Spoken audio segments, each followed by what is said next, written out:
Petitioner filed a case for divorce under section 13 of Hindu marriage act. उसमें divorce की decree हुई, हो गई क्रुएल्टी के आधार पे, और 15 लाख रुपए परमानेंट एलिमनी हो गई, हमने पेमेंट कर दिया। उसके बाद इस लेडी ने मेंटेनेंस की एप्लीकेशन लगाई सर। कोर्ट में इस लेडी का कंडक्ट इतना भयंकर है कि पूरी कोर्ट प्रेशर में है। Your lordship kindly consider annex P1 sir, दिनांक 30/9/19 को मेरे द्वारा ही आदेश पत्रिका लिखी जाने के पश्चात प्रस्तुतकार को प्रकरण दिया गया। उसके पश्चात प्रतिप्रार्थी संगीता उपस्थित हुई। उसने आदेश पत्रिका देखी और उस पर कुछ लिखने का प्रयास किया। प्रस्तुतकार द्वारा इसे मना करने पर उसने विवाद किया। न्यायालय के सभी स्टाफ मेंबर द्वारा उसे समझाने का प्रयास किया, लेकिन वह नहीं मानी। वह दीवार पर भी कुछ लिखने लगी। इन सब बातों का उल्लेख करते हुए हस्ताक्षर युक्त एक आवेदन पत्र श्री सोनी प्रस्तुतकार द्वारा प्रस्तुत किया गया था। इस आवेदन पत्र विचार किया जा रहा है। मामले के अवलोकन से यह पाया जाता है कि माननीय उच्च न्यायालय द्वारा अपील क्रमांक सचिन से निर्णय देने के द्वारा इस मामले का निराकरण आदेश की प्रति प्राप्त होने के 3 माह के भीतर करने का निर्देश दिया गया था। सर फिर आप सेकंड पेज पे देख लें, ये तो फैक्ट्स लिखे हैं। प्रस्तुतकार श्री सोनी द्वारा पूरे स्टाफ के लोगों के हस्ताक्षर युक्त प्रस्तुत आवेदन पत्र पर विचार करने से स्पष्ट रूप से यह पाया जाता है प्रतिप्रार्थी न्यायालय में अनावश्यक विवाद करती है। वो आदेश पत्रिका पर कुछ भी लिखने का प्रयास करती है। इसके द्वारा न्यायालय के भीतर दीवार पर भी इबारत ऐसा करने से मना करने के बावजूद भी लिखी गई जो अत्यंत आपत्तिजनक है। उसे यदि करना था लिखित में आवेदन दे सकती है, चूंकि पुनः उसके द्वारा मेरे विरुद्ध शिकायत की, इस पर किसी और पर कुछ आक्षेप लगा सकती है। सर ये डाइवोर्स की पिटीशन की प्रोसीडिंग है सर। हाँ सर, डाइवोर्स पिटीशन अलाउ हुई, उसकी अपील पेंडिंग है और स्टे लिया है इन्होंने, और स्टे के बाद भी वो अमाउंट इन्हीं के पास है 15 लाख रुपए। इसके बाद सर ये ऑर्डर है sir annex P2। What is the order? Sir order ये है सर कि ये एविडेंस के लिए केस बार बार फिक्स होता रहा 125 के केस में। ये बार बार कोई अलग अलग तरह की एप्लीकेशंस लगा के उस पर टाइम लेती रही, और फिर ये एप्लीकेशन लगाई कि पहले डिफेंडेंट का एविडेंस हो। इस ऑनरेबल कोर्ट ने ये पाया पहले तो पिटिशनर का एविडेंस होगा। कोर्ट ने ये ऑर्डर किया कि पिटिशनर अपना एविडेंस पेश करे। लेकिन मतलब मेरा पूछना ये है, ये कंटेंट दिखाने के लिए तो ठीक है, but what will be the result after transferring? What उसको तो अभी तक एविडेंस नहीं हुआ था। एविडेंस नहीं हुआ, मान रहा हूं मैं, बट ये ट्रांसफर करने से क्या? हाँ, ट्रांसफर के लिए मैं बता रहा हूँ सर। कहीं भी ट्रांसफर करेंगे तो ये स्थिति बनेगी सर, मैं आपको बता रहा हूँ। फिर ये कोर्ट में मैं गया, मुझे मारने के लिए दौड़ी। कहाँ पे गए थे आप? हाँ ये है सर एनेक्स P4 आप मुलाजा फरमाएं। P4 यह कि विपक्षी द्वारा न्यायालय में साक्ष्य हेतु निवेदन करने का कहा तो न्यायालय में दोनों ही पक्ष की सबको समझाइश दी कि तलाक के प्रकरण का निराकरण हो चुका है और उसमें 15 लाख रुपए स्थायी निर्वाह राशि प्रार्थनी प्राप्त कर चुकी है। ऐसी स्थिति में या तो प्रार्थी ने हाईकोर्ट से उसी प्रकरण की जल्दी सुनवाई करा ले। न्यायालय द्वारा इतना कहते ही प्रार्थी न्यायालय के सामने न्यायालय कक्ष में दौड़ लगाने लगी। अनर्गल शब्दों का उपयोग कर न्यायालय के सामने ही न्यायालय के कक्ष में उपयोग कर विपक्षी को गाली गलौज करने लगी और विपक्षी पर न्यायालय कक्ष में उत्तेजित होकर प्रहार करने की कोशिश हुई। Now the problem is, if you are here for only to transfer the case, then if it is transferred, then what will be the result? Sir इसमें किसी भी कोर्ट में जाएगा तो वही सर इसमें court it is the court who has to tackle the matter. Sir इसमें दिक्कत यह है कि कोर्ट प्रेशर में है और आप आगे का मैं और प्रोसीडिंग आपको पढ़ के बताता हूँ कि जो एप्लीकेशन की सर एक मिनट आप मेरे को सुन ले। बात आपकी सही है, but you cannot be assume that court is impressed. जो एप्लीकेशन की लगाती है सर वही ऑर्डर होता है। मैं कोर्ट को बोलता हूँ प्रेशर में न रखे, फ्रीली काम करे सर, पर हो नहीं पा रहा। नहीं, मैं दूसरी बात बोल रहा हूँ, ये तो किसी भी कोर्ट में भेजेंगे अपन इसको। देवास की कोर्ट है, देवास से अपन यहाँ बुला लें इंदौर में और भीड़ है। सर इंदौर में ठीक है, दोनों के लिए सुविधाजनक है। बात नहीं है, क्योंकि आप देखो सर मैं आगे और आपको बता रहा हूँ प्रोसीडिंग। मैं तो पढ़ लिया ना पूरा, देख लिया इसको। नहीं ये सर, और ये जो पिटिशनर है वो 65 साल का है। Then when court is under pressure, court should request to his PDG, principal judge. नहीं सर, पर नहीं हो पा रहा है। आप ये देखें सर, डाइवोर्स के केस में तो मैंने आपको बताया सर। वो तो बता रहे हैं, नहीं, ठीक है, बट फिर ये देखें सर, एनेक्सर, ये कौन सा है? बताएं मैडम, आप बताने कुछ। हाँ सर, सर, मैं इसकी मेरा- application का जवाब एक मिनट रुक जाए, मेरा आपका सुन ले पहले। मेरा सुन लें आप, फिर आप इनको सुने जरूर। सर ये हमने कुछ डॉक्यूमेंट्स और एप्लीकेशन ऑर्डर्स फाइल किए हैं सर, वो आप मुलाजा फरमाए sir. It is order sheet. हाँ, ऑर्डर शीट वही फाइल कर रहा हूँ सर मैं। कितने प्रेशर में है कोर्ट, पेज 5 इसका देखें, पेज 5 पे सर सेकंड पेज आप मुलाजा फरमाए। और आप देखें सर, कोर्ट सारे ऑर्डर्स इनके फेवर में दे रही है, और वो जो एप्लीकेशन में लिखा है वो ऑर्डर में लिखा हुआ है। और सर इसमें ये हमने बताया कि हम जिस रास्ते से आते हैं वो 4-5 किलोमीटर दूर है कोर्ट से, और कभी भी मेरे पे कोई हमला हो सकता है। ये आती हैं तो कोर्ट अपने खुद के साथ 2-3 लोगों को लेके आती है। नहीं, but you say all orders are in favour of respondent in this case, और and that was language is same. एक मिनट सुनिए, जी। that was only due to pressure of respondent, जी you say, जी। but you already submitted that a divorce petition was allowed also by that court. Yes ma'am. That was in your favor. Sir वो family court जज साहब दूसरे थे बात।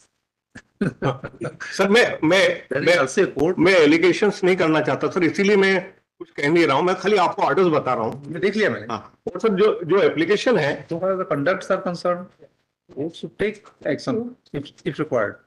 और sir ये आप देखें एनेक्सर, इसी के साथ मैंने A2 आप इसी में फाइल किया। Here she is standing and she is not using one word. They have not said anything. So now conduct can be seen also here. अब ये तो अपन नहीं देख सकते, बोल नहीं सकते कोई, ठीक है, कुछ कंडक्ट इन्होंने किया होगा, that was written also in that order sheet. But अपन इस आधार पर ट्रांसफर कर दें। If order will go against you, then you can come. Sir आप सुरक्षित है ऐसा तो कहीं भी असुरक्षित है, फिर तो यहाँ इंदौर आना पड़ेगा, वहां से आप नॉर्मली मैं भी इस पक्ष में नहीं हूँ, लेकिन ये केस बिल्कुल फिट केस है सर, जहां इस कोर्ट को हस्तक्षेप करना चाहिए। किसी के भी साथ अनजस्टिस नहीं होना चाहिए, नहीं, इनजस्टिस justice नहीं होना चाहिए, certainly. आप ये एनेक्सर A2 देखें सर, इसी के साथ जो मैंने फाइल किया, इनकी एप्लीकेशन है। और तब ट्रांसफर नहीं लिया सर इन्होंने, तब इनको ट्रांसफर जज साहब इनके फेवर में दे रहे आपसे थे। जब पूछे तभी बताएं, ऐसे बीच में बोलें। जी सॉरी। हाँ बताएं, A2 क्या है? 10/1/24 को फाइल किया, ये इनकी एप्लीकेशन है A2, ऑर्डर 11 रूल 12 CPC। इसमें से जो एप्लीकेशन है, Any court has to conduct and control the proceedings. I can say right that. इसको ट्रांसफर करने से कोई समस्या समाधान नहीं होगी। अपन इस तरह से ट्रांसफर करते रहें केसेस, इस यहाँ की कोर्ट की वहाँ समस्या तो होगी, तो सर ये ऑलरेडी केस इनकी रिक्वेस्ट पे रतलाम से ट्रांसफर हुआ देवास, वही क्योंकि ये देवास रहती हैं। नहीं, हम बताएं, अब रतलाम से देवास ट्रांसफर हुआ, बट अगर इसको बार बार ट्रांसफर अपन करेंगे तो देवास इंदौर बहुत अंतर नहीं वैसे भी है। जी मैं नहीं समझता हूँ किसकी इतनी आवश्यकता है। सर, आप जो मुनासिब समझे मेरे इंटरेस्ट प्रोटेक्ट करने के लिए और मेरी सुरक्षा के लिए, क्योंकि मुझ पर अटैक हुआ, पुलिस मुझे बाहर तक छोड़ के आई कोर्ट में मैं कोर्ट को इंस्ट्रक्ट कर देता हूँ, कोर्ट आपको प्रोटेक्शन दे। जी ऐसा मैं कर सकता हूँ, ऑर्डर में कर देता हूँ, court is directed to protect जी विद हेल्प ऑफ पुलिस, और they may write to letter to SP. हाँ सर, और ऐसा बोल नहीं सकते। जी, और इनको कंट्रोल करें। नहीं, इनको कंट्रोल करना कोर्ट का काम है ना। हाँ, दैट इज तो वो आप भाई, ये भी तो एक कंट्रोल है। ये जो आप पूरी ऑर्डर शीट्स है, that is also a control. ये भी तो इनके अगेंस्ट जाएगी, जो कोई फाइनली जब केस डिसाइड होगा, then order sheet will be considered, all order sheet will consider, but on that basis case will be transferred, तो दैट विल बी प्रॉब्लम। कोई भी जज क्या करेगा? इंदौर की स्थिति इतनी खराब, इतनी ज्यादा केसेस यहाँ पर हैं, वहां तो कुछ कम केसेस हैं, अपेक्षा के कम केसेस यहाँ से। इंदौर में तो बिल्कुल जगह, मतलब कि हालत खराब, जजेस की बिल्कुल संख्या कम है और बिल्कुल नहीं हो पा रहा है। मैं भी नॉर्मली सर इस प्रकार के केसेस में, नहीं ठीक है, पर लेकिन ये इट्स अ फिट केस। आप जो भी सर मुनासिब समझे, मैं इनको प्रोटेक्ट करने के लिए बोल रहा हूँ आपको, प्रोटेक्ट करने के लिए, और प्रेशर में नहीं आए। Court should not be under pressure. Sir ये स्टे एप्लीकेशन का जवाब लाई हूँ मैं, और सर मुझे जो सर ने जो बोला उसके अगेंस्ट बात बतानी सर। Sir Nothing. मैंने I 2000 don't need. जी I don't need to listen to you. Please keep now. हाँ, He has withdrawn his petition. Only wanting some protection from the court. जी Protection is the duty of the court. Anyone can get protection from the court. Sir उस दिन कोई घटना घटी ही नहीं। 6 ये case RC लगा दिए मेरे आगे। शीट में पढ़ लीजिएगा, ये सब जितनी आरसी लिखी जा रही है आपके। टारगेट शीट पे लिखा ही नहीं है, आप देखिए। अरे मेरी बात सुनो, जी जो आपकी दूसरी आरसी इन्होंने पढ़ा, अभी आप जो डाइवोर्स केस की आरसी पढ़ा, हाँ सुनिए मेरी बात, जी that goes against you. आप मेरी बात समझो, जी ऑर्डर शीट में अगर कुछ भी कोड लिखती है, जी। देन आप यहाँ कुछ भी बोलोगे, अगर आपके अगेंस्ट मैं लिखूंगा, जी that will harass your case also. हाँ आपका केस खराब होगा उससे। इसलिए बिहेव लाइक ए मैन, हाँ like a human being in courts. Don't be indiscipline. हाँ अगर आप इनडिसिप्लिन का बिहेव करेंगी तो कोर्ट लिखेगी और finally it will shown in your order sheet, in orders. आप जी समझे बात को? जी सर इसलिए आपको सही बिहेव करना चाहिए कोर्ट में, और जो भी है कोर्ट का निर्णय एक्सप्लोर करिए उसको आप। जी हाँ। अनावश्यक रूप से जिला चोट करना, मारपीट करना, ये सब चीजें सब आती सर है। कोई घटना घटी ही नहीं है, मैं भगवान की बट- कसम लग नहीं ये तो- कसम मत खाइए आप, ये मैं तो- आपसे प्लीज। 6 केस लगा दिए सर मेरे अगेंस्ट, क्योंकि इनके पास 15 करोड़ रुपए है और मेरे को खाली 15 लाख मिले। तो वो परसों में तारीख थी देवास में, तो 4 बजे आए, फिर यूं शांत कर रहे। फिर सुना ही नहीं, केस तो- बयान नहीं होने दे रहे। सीनियर काउंसिल सर ये स्टे का जवाब देना है नहीं जी।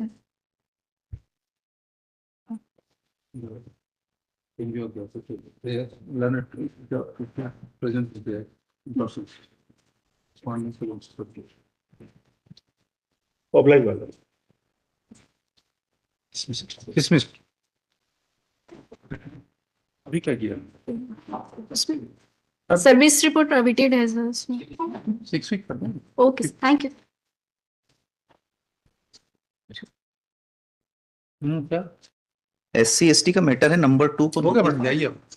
हैं? मतलब क्या आदेश मुझे समझ नहीं आया सर। उनका आवेदन डिसमिस हो गया है। इस जी सर। प्रोटेक्शन उनको देने के लिए कोर्ट को इंस्ट्रक्ट किया गया है, उनको प्रोटेक्ट किया जाए। और आप कोई भी इस तरह काम मत करें, मेरी व्यक्तिगत सलाह आपको है। जी पर सर वो जज साहब कि तब उन्होंने ट्रांसफर का आवेदन नहीं मांगा, क्योंकि सारे आवेदन उनके मंजूर हो रहे थे। वो 4 साल कोर्ट आई ही नहीं, और 10 अप्रैल से अभी कि ये फैमिली मैटर्स होते हैं 3 मैडम, महीने से मेरे को ILD सुनिए। दिया। फैमिली मैटर्स होते हैं, परेशान होने की जरूरत नहीं है, और परेशान होने के कारण ही फैमिली मैटर्स बनते हैं। आप घर जाएं और आपका उनका आवेदन डिसमिस होगा, केस वहीं चलेगा। जी सर लेकिन वहां बिहेव कायदे से करें, जिससे कोर्ट को अनावश्यक रूप से बात नहीं लिखने में पड़े आपके खिलाफ कुछ भी। बहुत सी चीजें आपके खिलाफ लिखी गई हैं और ठीक नहीं है। मैं आपको अभी तो नहीं लिखी जज साहब ने, तो फिर ऐसा क्यों हुआ? इसका मतलब कुछ ना कुछ मैंने कार्रवाई की थी, वो जज साहब उन्होंने सादे ऐसे कागज कोई भी एग्जिबिट करवा लिए, तो मैंने कंप्लेन की अब थी, ठीक तो है, वो नाराज हो गए थे, तो उन्होंने ये हरकत की मेरे खिलाफ। पिछले कोई जज हैंकअप नहीं साहब कर, ने- चलिए बाहर आप हो गया। जी मेरी बात हो गई, आपकी बात सुन ली गई नहीं, जाइए। पहले डिसमिस कर चुका। डिसमिस हो गया। Thank you sir, thank you.